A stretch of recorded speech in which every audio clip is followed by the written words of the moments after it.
శనగపిండితో అట్లు ఇప్పుడు వేసి మీకు చూపిస్తాను చూడండి.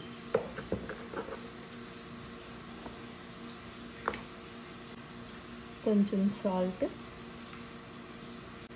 కొంచెం పసుపు, చూడండి కొంచెం కర్రీ కారం,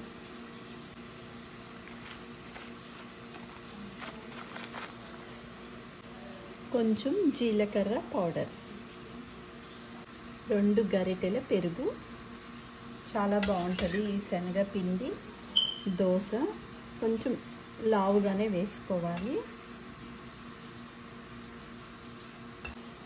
తరువాత టమాటో ముక్కలు, కొత్తిమీర, ఉల్లిపాయ ముక్కలు, బీట్రూట్ తురుము, క్యారెట్ తురుము, green capsicum, orange capsicum, yellow capsicum.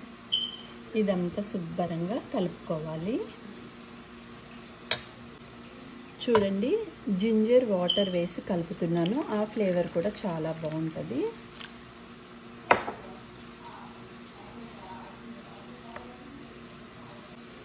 చూడండి మిగిలిన వెజిటబుల్స్ కూడా వేసేస్తున్నాను.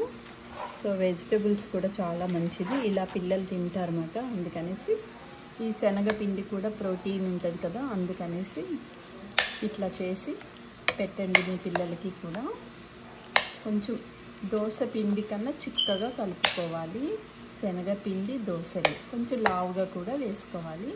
ఇప్పుడు నేను అట్టు వేసి చూపిస్తాను చూడండి. చూడండి ఇట్లా శుభ్రంగా కలిపేసుకోవాలి. ఇంత థిక్నెస్ ఉండాలి అన్నమాట. ఇప్పుడు నేను అట్టు వేసి చూపిస్తాను చూడండి. శనగపిండి ప్రోటీన్ అట్లు.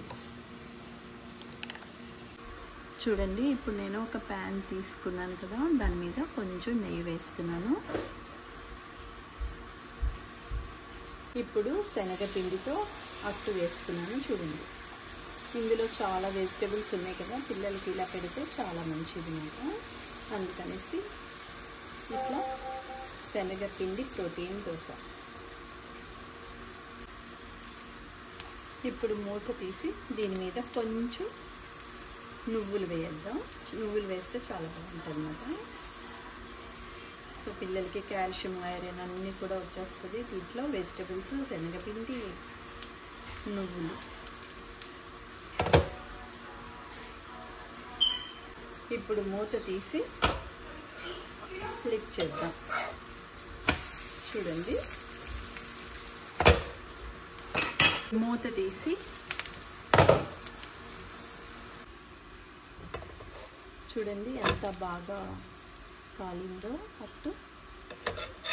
ప్రోటీన్ దోశ రెడీ అయిపోయింది.